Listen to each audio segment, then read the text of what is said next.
Thank you, Mr. President. I wanted to challenge you on one of the statements that you made in the tail end of the campaign in the midterms. Here we go. If you don't mind, Mr. President, that this caravan was an invasion. As you know, Mr. President, I consider it to be an invasion. As you know, Mr. President, the caravan was not an invasion. It's a group of migrants moving up from Central America towards the border with the U.S. Thank you for telling me that. I appreciate it. Why did you characterize it as such? Because I consider it an invasion. You and I have a difference of opinion. But do you think that you demonized immigrants in this election to try to keep? I want them to come into the country, but they have to come in legally. You know, they have to come in, Jim, through a process. I want it to be a process, and I want people to come in, and we need the people. Your campaign. Wait. You know why we need the people, don't you? Because we have hundreds of companies moving in. We need the people. But your campaign had an ad showing migrants climbing over walls and so on. Well, that's true. But they weren't actors. They're not going to be doing that. They weren't actors. Well, no, it's true. Do you think they were actors? They weren't actors. They didn't come from Hollywood.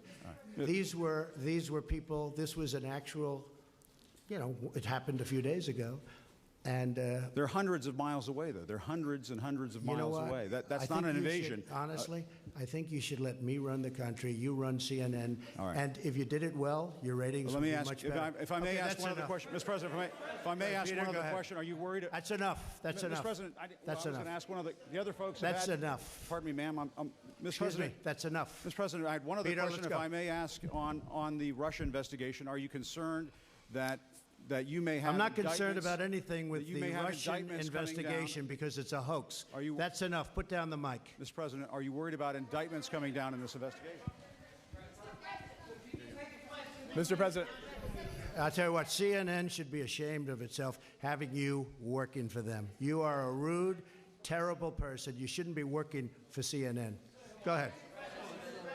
I think that's unfair. You're a very rude person. The way you treat Sarah Huckabee is horrible. And the way you treat other people are horrible. You shouldn't treat people that way. Go ahead. Go ahead, Peter. Go ahead. In Jim's defense, I've traveled with him and watched him. He's a diligent reporter who busts his butt. Well, I'm not like a big fan of yours either. So I understand. To be honest. So let me ask you a question, if I can. You repeatedly said you aren't the best, Mr. President. You repeatedly over the course of the just sit down, please. Well, when you report fake news, when you report fake news, which CNN does a lot, you are the enemy of the people. Go ahead. Mr. President, over the course